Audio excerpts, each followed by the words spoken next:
Hey guys, once again welcome back to the YouTube channel. This is Abhyuday, third year MBBS student at AIIMS Delhi. तो आज के इस video में हम रिव्यू कर रहे होंगे नीट 2023 का एग्जाम पेपर। हम देखेंगे कि यार एक स्टूडेंट पॉइंट ऑफ व्यू से पेपर कैसा था, फिजिक्स का सेक्शन कैसा था, केमिस्ट्री का सेक्शन कैसा था और बॉटनी जूलॉजी का सेक्शन कैसा था।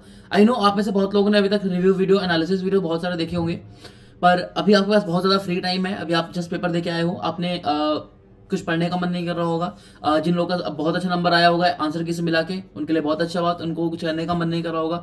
सो ये वीडियो भी देख ही सकते हो। इसमें हम पेपर को रिव्यू कर रहे होंगे और कट ऑफ को एनालिसिस कर रहे होंगे कि क्या कट ऑफ बढ़ेगी या कट ऑफ वही रहेगी या कट ऑफ कम होगी। ठीक है।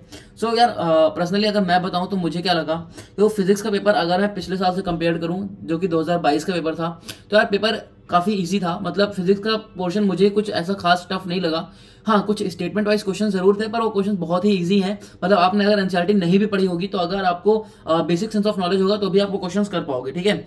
सो आई एम नॉट सेइंग कि इस बार फिजिक्स में कोई किसी को भी कोई ज्यादा प्रॉब्लम आई होगी। ठीक है। सो आई एम एक्सपेक्टिंग कि आप आराम से 150 टू 160 नंबर तो आप आराम से फिजिक्स में ला ही सकते हो। जैसे एक क्वेश्चन है, the angular acceleration of a body moving along the circumference of a circle is. तो देख सकते हो, मतलब इसमें अगर आपने थ्योरी पढ़ी होगी तो बहुत अच्छी बात है, आप आंसर कर दोगे। अगर आपने थ्योरी नहीं भी पढ़ी होगी तो भी आप इसको बहुत ही इजीली आंसर कर पाओगे, क्योंकि आप जब भी न्यूमेरिकल सॉल्व करते होगे तो आप एंगुलर एक्सेलरेशन का डायरेक्शन आपने देखा होगा किधर की तरफ होता है। तो काफी इजी क्वेश्चन सारे हैं। जैसे कि यहाँ पर आप देख सकते हो कि फुल वेव रेक्टिफायर है, पूछ रहा है कि कौन से कंपोनेंट एसी रिपल को रेक्टिफायर आउटपुट से हटा देते हैं। तो जब आपने रेक्टिफायर पढ़ा होगा, तो मैंने भी अपने सेमीकंडक्टर के वीडियो में आपको पढ़ाया था कि कहते हैं रेक्टिफायर के क्या कहते हैं एसी रिपल को कैसे हटाते हैं कैपेसिटर लगा के। तो काफी इजी क्वेश्चन था इसमें। ठीक है। काफी बहुत मुझे तो सही लग रहे हैं क्वेश्चंस, कोई इतने खास क्वेश्चन नहीं थे। मतलब ये है कि मतलब सॉल्व ज्यादा नहीं कराया। देखो ये भी न्यूमेरिकल नहीं है। Football player is moving southward and secondly turn eastward with the same speed to avoid an opponent, the force that act on the player by turning is. कितना इजी क्वेश्चन है, सिर्फ आपसे डायरेक्शन पूछ रहा है। तो बहुत इजी क्वेश्चन थे, कुछ खास क्वेश्चन कठिन नहीं थे। कुछ न्यूमेरिकल्स थे, बट वो न्यूमेरिकल्स भी काफी इजी थे। सो आई विल से कि फिजिक्स का पेपर काफी इजी था। फिजिक्स के पेपर की डिफिकल्टी लेवल काफी ज्यादा इजी थी और आई डोंट थिंक कि इससे ज्यादा इजी पेपर आ सकता है फिजिक्स में। ठीक है। काफी इजी था। मतलब सेक्शन ए तो काफी ज्यादा इजी था। हाँ, कुछ क्या कहते हैं स्टेटमेंट वाइज क्वेश्चन जरूर थे, थ्योरेटिकल क्वेश्चन थे। तो दैट इज वाई अभी अगर आप नेक्स्ट नीट के लिए देख रहे हो ये वीडियो, 2024 में आपको नीट देना है, तो मैं आपको जरूर बोलूंगा यार कि आप क्या कहते हैं फिजिक्स की एनसीईआरटी को भी आप ध्यान से पढ़ना है। ठीक है। फिजिक्स की एनसीईआरटी भी काफी इंपॉर्टेंट है, क्योंकि आप देख रहे हो कि एनसीईआरटी से सीधा सीधा क्वेश्चन उठ के आ रहा है। जैसे ये क्वेश्चन देखो, the error in the measurement which arise due to unpredictable fluctuation in temperature and voltage supply are. ये सीधे सीधे ये सारी एनसीईआरटी की लाइंस है। ठीक है। तो आपको फिजिक्स एनसीईआरटी पढ़नी पड़ेगी। ठीक है। एक बार तो एटलीस्ट आपको पढ़ना पड़ेगा। अब देखो बहुत मतलब एकदम सेट टू सेट क्वेश्चन आए। क्वेश्चन कितनी बार आता है, कर्नल टेंशन पे सेम क्वेश्चन ऐसा ही आता है कि एफिशिएंसी इतनी है, सोर्स का टेंपरेचर इतना है, सिंक का टेंपरेचर बता दो, या सिंक का दे देगा, सोर्स का पूछ लेगा, या दोनों दे देगा और आपसे एफिशिएंसी पूछ लेगा। ठीक है। सो बहुत ही क्या कहते हैं स्टेट क्वेश्चन आए हैं, जो प्रीवियस ईयर में क्वेश्चन थे वैसे ही क्वेश्चन रिपीट हो रहे हैं। सो मुझे नहीं लगता कि फिजिक्स सेक्शन में किसी को ज्यादा डिफिकल्टी आई होगी, स्पेशली सेक्शन ए में। वही मैं सेक्शन बी की बात करूं तो सेक्शन बी में भी देखो 15 में से आपको सिर्फ 10 क्वेश्चन अटेम्प्ट करने थे, और इसमें 10 क्वेश्चन ईजी आपको आराम से मिल जाएंगे। ठीक है। इसमें ऐसे 10 क्वेश्चन आपको मिलेंगे जो बहुत ही ईजी थे। तो अब देखो लॉजिक गेट से क्वेश्चन बिल्कुल आया है, लॉजिक गेट से हमेशा क्वेश्चन आता है। फिर उसके बाद ये सारे क्वेश्चन बहुत इजी हैं, इसमें कुछ खास था नहीं। ठीक है। सो आई होप कि आपका फिजिक्स का पेपर तो अच्छा गया होगा। ठीक है। अगर मैं बात करूं सिर्फ फिजिक्स की, तो 2022 का जो पेपर था वो भी फिजिक्स में इजी ही था। 2023 का था वो भी इजी है, बस हाँ 2022 से 2023 का और ज्यादा इजी है, क्योंकि 2022 में कुछ क्वेश्चंस थे जिसमें आप गलती कर सकते थे, बट 2023 में अगर आपने अच्छे से प्रीवियस ईयर क्वेश्चन कर रखे थे, अगर आपको कॉन्सेप्ट की नॉलेज है, अगर आपने enough number of numerical solve कर रखे थे, तो आपके फिजिक्स में 170 प्लस नंबर आराम से आ सकते थे। 175 180 नंबर फिजिक्स में काफी लोगों के इस बार आएंगे। ठीक है। ये मैं आपको बता रहा हूँ। जबकि 2022 के पेपर में एक दो क्वेश्चन थोड़े से ट्रिकी थे, थोड़े से डिफिकल्ट थे, थोड़े से कहीं ना कहीं मुश्किल थे, बट इस पेपर में मुझे नहीं लगता कि एक भी क्वेश्चन आप गलती करने लायक था। ठीक है। अगर आपने गलती करी होगी तो वो आपकी सिली मिस्टेक होगी। ऐसा नहीं हो सकता कि आपको कोई क्वेश्चन आता ना हो या कोई क्वेश्चन आउट ऑफ सिलेबस आया हो। आया सब आपके सिलेबस से ही है। तो बहुत ही फिजिक्स का पेपर तो बहुत ही ईजी मैं कहूंगा था।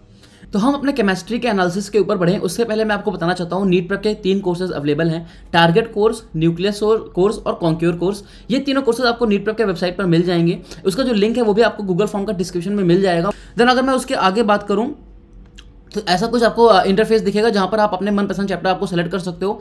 आपको अगर सिर्फ एनसीईआरटी क्वेश्चन चाहिए तो आपको सिर्फ एनसीईआरटी का टॉगल ऑन करना है, आपको सिर्फ एनसीईआरटी बेस्ड क्वेश्चन मिलेंगे। यहां से आप अपनी डिफिकल्टी लेवल को भी सिलेक्ट कर सकते हो। फिर आपको प्रीवियस ईयर क्वेश्चन सॉल्व करने हैं तो आप प्रीवियस ईयर क्वेश्चन भी कर सकते हो कि आपको नीट का सॉल्व करना है, एम्स को सॉल्व करना है। आप क्वेश्चन को बुक मार्क कर सकते हो, ठीक है। आप क्वेश्चन के टाइप देख सकते हो कि कौन से टाइप ऑफ क्वेश्चन आपको सॉल्व करने हैं, ठीक है, ठीक है। आपको यहाँ से देख सकते हो ऑब्जेक्टिव टाइप या एजर्शन रीजन टाइप अगर आपको चाहिए, क्योंकि एजर्शन रीजन आजकल ज़्यादा आ रहे हैं, इस पेपर में भी आप देख रहे हो।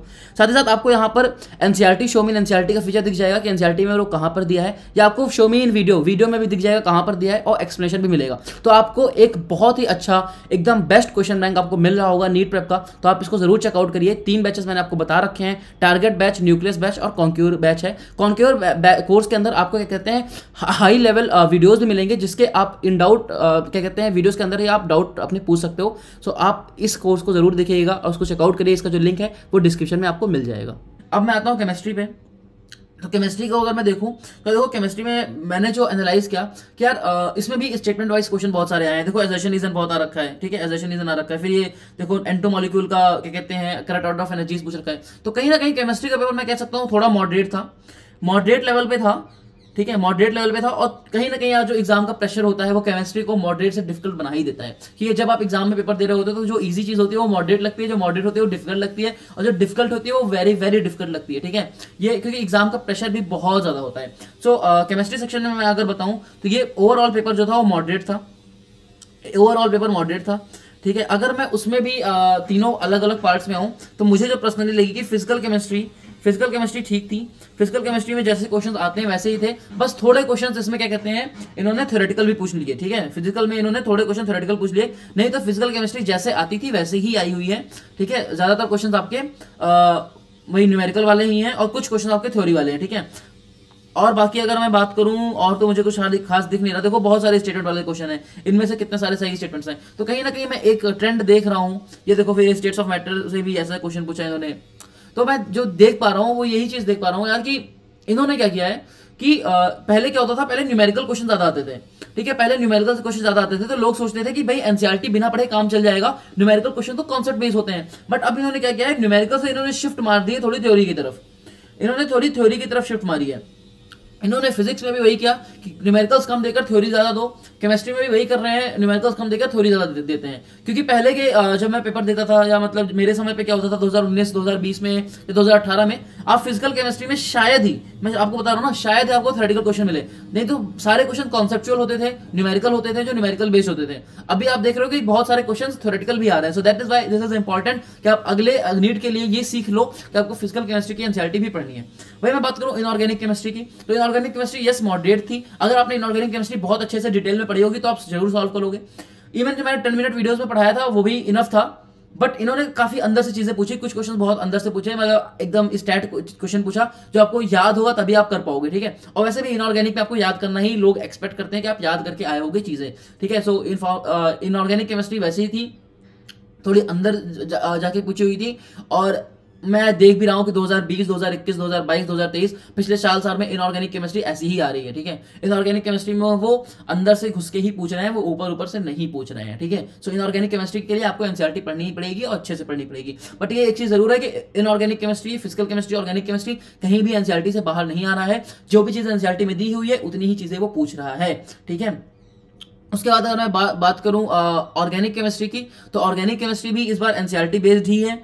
ऑर्गेनिक केमिस्ट्री एनसीईआरटी बेस्ड ही है, जो एनसीईआरटी में रिएक्शंस दिए हैं सीधे सीधे वो पूछे हुए हैं। और हाँ, कुछ क्वेश्चन यहाँ पर थ्योरेटिकल ऑर्गेनिक में भी पूछे हुए हैं। तो केमिस्ट्री का पेपर ओवरऑल अगर मैं बताऊं तो मुझे ऐसा लगता है कि केमिस्ट्री का पेपर कहीं ना कहीं मॉडरेट लेवल का था, ठीक है। केमिस्ट्री का पेपर मॉडरेट था, ईजी तो नहीं बोलूंगा क्योंकि कुछ क्वेश्चन थ्योरेटिकल थे, इतना केमिस्ट्री में लोग याद नहीं रख पाते। और केमिस्ट्री में याद इसलिए नहीं रख पाते ऑब्वियसली क्योंकि अभी इनऑर्गेनिक केमिस्ट्री भी याद करनी होती है, फिजिकल भी याद करनी होती है, ऑर्गेनिक भी याद करनी होती है, बहुत सब जगह पे थोड़ा थोड़ा याद करना होता है। But overall I will say कि paper was of moderate level था। अगर आपने ठीक से पढ़ाई करी होगी तो आपके केमिस्ट्री में 140 to 150 नंबर कहीं नहीं गए थे। अब जैसे यही क्वेश्चन देख लीजिए आप, as a pumice stone is an example of, ठीक है। पर अब ये क्वेश्चन सेक्शन बी में आया हुआ है, ठीक है। अगर सेक्शन ए में आया होता तो बहुत लोगों के लिए डिफिकल्ट होता, बट अब सेक्शन बी में है तो आपको 15 में से 10 क्वेश्चन ही अटेम्प्ट करने हैं, तो आप ये क्वेश्चन छोड़ सकते थे। जैसे मान लो अगर आपको कोई दूसरा क्वेश्चन नहीं आता, लेट्स से आपको ये वाला क्वेश्चन नहीं आता, कोई भी क्वेश्चन नहीं आता, लेट्स से आपको 95 नंबर का क्वेश्चन नहीं आता, तो आपको 10 क्वेश्चन ही अटेम्प्ट करने थे, ठीक है। अब जैसे ये है कि इसमें से कौन से हकल्स रूल नहीं अप्लाई करते, तो अगर आपको हकल रूल नहीं मालूम है तो वही मैं आपको बता रहा हूँ कि देखो अगर आपको चीज़ें नहीं मालूम थी तो आपके लिए फिर भी आप क्या कहते हैं नंबर ला सकते थे सेक्शन बी में, क्योंकि 15 से 10 क्वेश्चन आपके आराम से हो जाते हैं अगर आपने ढंग से पढ़ाई करी होती। जैसे ये क्वेश्चन है कि which of the following statement is incorrect, तो आप देख रहे हो ये सारी की सारी जो भी लाइन्स हैं ये सारी की सारी इनऑर्गेनिक केमिस्ट्री के एनसीईआरटी से उठाई हुई लाइन है। सेम टू सेम लाइन आपको आपके एनसीईआरटी में मिल जाएंगे और दिखेगा भी आपको कि कैसे इन्होंने चेंज किया हुआ है और कैसे वो स्टेटमेंट इनकरेक्ट बनी हुई है। सो मैं यही कहूँगा यार कि वही सेम चीज़ है, आपका एनसीईआरटी जो है केमिस्ट्री में भी बहुत इंपॉर्टेंट हो जाता है, चाहे वो फिजिकल हो, चाहे इनऑर्गेनिक हो, और चाहे वो फिजिकल केमिस्ट्री हो, मतलब फिजिकल, इनऑर्गेनिक, ऑर्गेनिक तीनों में आपकी एनसीईआरटी बहुत ज़्यादा इंपॉर्टेंट है। तो आपको केमिस्ट्री में भी अब आज से अगर आपने एनसीईआरटी नहीं उतना ध्यान दिया था तो एनसीईआरटी पढ़ना है यार, अगले नीट के एग्जाम के लिए, नीट 2024 के लिए आपको एनसीईआरटी पूरे अच्छे से पढ़नी है, ठीक है। तो मेरा एनालिसिस वही रहेगा यार, फिजिकल केमिस्ट्री वही है, मॉडरेट ही है, फिजिकल केमिस्ट्री का लेवल मॉडरेट है, बस थोड़े क्वेश्चन थ्योरेटिकल हैं। इनऑर्गेनिक केमिस्ट्री का भी लेवल मॉडरेट है, वही है कि बहुत अंदर से क्वेश्चन पूछे हुए हैं थोड़े थोड़े, और ऑर्गेनिक केमिस्ट्री का लेवल भी मॉडरेट ही है, ठीक है। सो ओवरऑल आप कह सकते हो कि केमिस्ट्री मॉडरेट थी और पिछले साल जैसी ही थी, क्योंकि 2022 का जो एग्जाम का पेपर था केमिस्ट्री उसमें भी कहीं ना कहीं थोड़ी सी मॉडरेट और डिफिकल्ट लेवल थी, और आपका भी जो केमिस्ट्री वो मॉडरेट ही लेवल है। अब मैं आता हूँ बायोलॉजी पे। तो देखो बायोलॉजी का जो पेपर है वो मैंने ऐसे से ऊपर से देखा था तो बहुत इजी था, और जब मैं अंदर जाके देखा तो ये और भी ज़्यादा इजी था। मतलब कि बायोलॉजी का पेपर वाकई में काफ़ी इजी पेपर आया था। तो अब बायोलॉजी काफ़ी इजी था, मतलब as compare to the previous year, ठीक है। नीट 2022 से अगर मैं कंपेयर करूँ तो बायोलॉजी काफ़ी इजी था। 2022 में क्या था कि बहुत सारे लेंथी क्वेश्चन थे, बहुत ज़्यादा टाइम लग रहा था, कुछ क्वेश्चन तो थे जिनके आंसर्स ही नहीं क्लियर थे, जैसे वो मोनोकॉट वाला क्वेश्चन था उसका आंसर ही नहीं क्लियर था, और कुछ क्वेश्चन थे जहाँ पर स्टेटमेंट में उन्होंने आंसर क्लियर नहीं दिया था, जिसके आंसर कुछ भी बन रहे थे। बट यहाँ पर ऐसा नहीं है, पूरे बायोलॉजी के पेपर में मुझे ऐसा लगता है कि सारा क्वेश्चन आसानी से आपका बन जाना चाहिए था। मतलब कि 350 नंबर स्कोर करना काफ़ी ज़्यादा ईजी था, मतलब पूरे ओवरऑल पेपर में 350 नंबर बायोलॉजी में ईजी था स्कोर करना। अगर मैं बायोलॉजी सेक्शन ए की बात करूँ, पहले वाले सेक्शन की, ठीक है, तो ये काफ़ी ईजी था। इसमें 35 में से सारे के सारे क्वेश्चन ईजी थे। कुछ एक दो क्वेश्चन मैं कह सकता हूँ कि थोड़े से मॉडरेट लेवल के थे। पूरा का पूरा पेपर एनसीईआरटी बेस्ड है। अगर आपको पूरी एनसीईआरटी आती है तो आप full out of full score कर सकते हो, ठीक है। अगर आपको पूरी एनसीईआरटी आती है तो आप full out of full score कर सकते हो। कुछ क्वेश्चन इस बार भी वही थे, एजर्शन रीजन वाले में अभी भी क्या कहते हैं आएगा कि क्या कहते हैं A and R R true and R is the correct explanation of A. उसमें कहीं ना कहीं 1 और 2 में थोड़ी दिक्कत होती है, और वो सबको होती है, ठीक है। तो वो कॉमन है सबके लिए, क्योंकि इस बार केमिस्ट्री में भी कुछ क्वेश्चन है, जैसे आप आकाश एलन के आंसर की भी देखोगे दोनों बड़े इंस्टीट्यूट्स के, तो 2 आंसर्स अलग आपको मिल जाएंगे, ठीक है। तो दैट इज वाई मैं कह रहा हूँ कि कुछ एक दो क्वेश्चन तो हमेशा ही आपके क्या कहते हैं डिलेमा में रहेगा। जब नीट 2020 का पेपर था तब भी क्या कहते हैं मेरे आकाश के आंसर की से 700 नंबर आ रहे थे, एलन के आंसर की से 710 नंबर आ रहे थे। तो कहीं ना कहीं लक फैक्टर जरूर होता है यार। अगर अब मैं बताऊं, अगर मेरे 710 नंबर आए, ठीक है, एलन के आंसर की सही होगी, मेरी रैंक 17 आ गई, बट मान लो आकाश के आंसर की सही हो जाती पहले वाली तो 700 नंबर आते ना, तो मेरी रैंक 50 के ऊपर होती और कोई दूसरा बंदा क्या कहते हैं टॉप 50 में होता। तो कहीं ना कहीं लक भी मैटर करता है फॉर द ऊपर वाली रैंक के लिए, बट ओवरऑल सिलेक्शन के लिए लक उतना ज़्यादा मैटर नहीं करता। अगर आपने अच्छे से पेपर अटेम्प्ट किया है, आपकी पढ़ाई की लेवल अच्छा था, तो आप सिलेक्शन आपका हो जाता है, ठीक है। बाकी मैं बात करूँ तो आप देख सकते हो सारे most of the question statement वाले ही हैं। स्टेटमेंट वाले क्वेश्चन थोड़े ज़्यादा हैं और क्या कहते हैं मैचिंग वाले हैं। तो मतलब 2022 का जैसा पेपर था वैसा ही है, बट थोड़ा सा कम डिफिकल्ट मैं कहूँगा, मतलब ईजी था। मतलब 2022 का पेपर अगर मैं बायोलॉजी की बात करूँ तो वो मॉडरेट था, बट 2023 का जो पेपर है वो ईजी टू मॉडरेट है, ठीक है। सारे ऑलमोस्ट सारे क्वेश्चन ईजी लेवल में ही हैं, बस कुछ क्वेश्चन मॉडरेट लेवल के हैं, ठीक है, कुछ क्वेश्चन मॉडरेट लेवल के हैं। बस यही है कि स्टेटमेंट वाले क्वेश्चन थोड़े ज़्यादा हैं, पर इस बार लोगों ने उसकी क्वेश्चन की प्रैक्टिस पहले से कर रखी थी स्टेटमेंट वाले क्वेश्चन की। 2022 में पैटर्न अचानक से चेंज हुआ था, बट 2023 में कुछ नया नहीं है। आपने 2022 में देख रखा था कि स्टेटमेंट वाले क्वेश्चन आ रहे हैं, तो लोग इस बार स्टेटमेंट वाले क्वेश्चन प्रिपेयर करके गए थे। जितनी भी टेस्ट सीरीज आपने ज्वाइन करी होगी वहाँ पर ज़्यादातर क्वेश्चन स्टेटमेंट वाले ही थे। सो ओवरऑल अगर मैं बात करूँ पूरे पेपर की, तो मुझे ऐसे पर्सनली लगता है कि आपका जो फिजिक्स का पेपर था, जो आपका फिजिक्स का पेपर था वो आपका ईजी था। फिजिक्स का पेपर आपका ईजी था। उसके बाद अगर मैं बात करूं केमिस्ट्री का, तो केमिस्ट्री में भी मैंने आपको बता दिया कि केमिस्ट्री का पेपर मॉडरेट था। और आपका बायोलॉजी का पेपर ईजी टू मॉडरेट था। बायोलॉजी का पेपर ईजी टू मॉडरेट था, कुछ क्वेश्चन मॉडरेट लेवल के थे, बट सारे ज़्यादातर क्वेश्चन ईजी लेवल के थे। तो ये रहेगी मेरी एनालिसिस, ठीक है। This is my analysis of NEET 2023, ठीक है। नीट 2023 का पेपर ओवरऑल मैं ईजी ही कहूँगा, ठीक है, ओवरऑल इजी ही कहूँगा। अब बात रही कट ऑफ की, ठीक है। तो कट ऑफ की अगर मैं बात करूँ तो देखो कट ऑफ एनालिसिस काफ़ी सिमिलर है। आपको पता है कि धीमे धीमे क्या हो रहा है, बच्चे बढ़ रहे हैं, हाँ या ना। कट ऑफ किन चीज़ों पे डिपेंड करता है? स्टूडेंट्स पे डिपेंड करता है, बिल्कुल करता है सर। और स्टूडेंट्स क्या हो रहा है, बढ़ रहे हैं। पेपर के लेवल पे डिपेंड करता है। लेवल क्या है पिछले साल के कंपेरिजन में अगर मैं बताऊँ तो लेवल आप कम ही कहोगे, एक आप तो आप कम कहो। अगर आप मेरी बात से एग्री नहीं करते हो तो आप सेम कह दोगे, क्योंकि अभी आप नीट का पेपर दे के आए होगे तो ऑब्वियसली जो नीट का पेपर दे के आता है उसको तो टफ ही लगता है, ठीक है। मैंने भी जब अपना पेपर दिया था तो टफ लगता है, सबको टफ लगता है, थोड़ा कहीं ना कहीं टफ लगता है, क्योंकि एग्जाम हॉल में वो प्रेशर होता है कि वो पेपर टफ ही लगता है। तो आप ये तो मानते हो ना कि लेवल है तो कम हुआ है या तो सेम रहा है, बट स्टूडेंट्स तो आपको पक्का पता है कि बढ़े ही होंगे।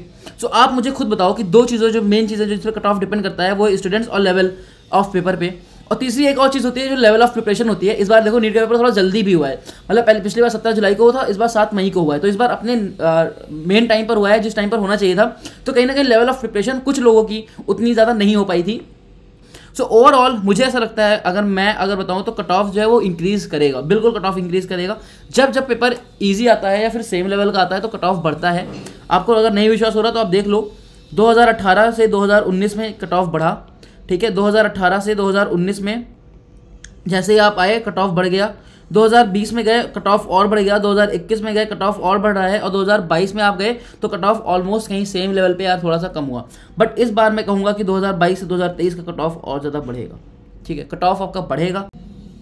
तो मुझे इस बार ऐसा लगता है कि इस बार आपको जो नंबर का कट ऑफ है वो कहीं ना कहीं आप 10 नंबर बढ़ सकता है। अगर मान लो पिछली बार 610 कट ऑफ थी तो इस बार 620 तक हो सकती है, ठीक है। और आपको ये चीज़ ज़रूर देखनी होगी यार कि अगर मान लो अगर आपको ऐसे अपनी रैंक एनालाइज करनी है, ठीक है, तो लेट्स से आपके 640 मार्क्स इस बार बन रहे हैं बाय आंसर की, तो आप कुछ मत करो, अपने मार्क्स में से 10 नंबर माइनस करो, 630 नंबर पर जितनी पिछली बार आपके क्या कहते हैं रैंक थी उतनी रैंक आप एक्सपेक्ट कर सकते हो उस रेंज में, ठीक है। मुझे एक्जैक्ट नंबर ऑफ डाटा नहीं पता है, इसलिए मैं कुछ एक क्लेम नहीं कर रहा कि आपकी इतनी रैंक आएगी, इस रेंज ऑफ द रैंक आएगी, कट ऑफ इतना ज़्यादा जाएगा। बट मैं आपको ये जरूर कह सकता हूँ कि इस बार 10 नंबर का इंक्रीज आपको देखने को बिल्कुल मिलेगा। इस बार आपको 10 नंबर का इंक्रीमेंट देखने को मिलेगा, क्योंकि पेपर इजी था और स्टूडेंट्स आपको पता है कि हमेशा बढ़ रहे हैं। सो आप लोग एकदम प्रिपेयर रहो। अगर आपके 620 प्लस नंबर हैं, 615 प्लस नंबर हैं, तो you are on a safe side. बाकी अगर आप 600 से 620 के बीच में हो, मैं AIQ की बात कर रहा हूँ, ऑल इंडिया कोटा के, और जनरल कैटेगरी की मैं बात करूँ, अगर आप 600 से 620 के बीच में हो तो आप थोड़ा सा डिलेमा में हो कि आपका सिलेक्शन होगा या नहीं होगा, मुझे नहीं पता। बट अगर आप 620 के ऊपर हो तो आप बिल्कुल 620 615 के ऊपर है तो आप बिल्कुल श्योर हो आपको AIQ के थ्रू सीट मिल जाएगी इस साल। आई होप आपका पेपर अच्छा गया होगा, और कोई भी अगर आपका डाउट हो तो आप कमेंट सेक्शन में ज़रूर पूछना, मैं जल्द से जल्द उसका आंसर करने की कोशिश करूंगा।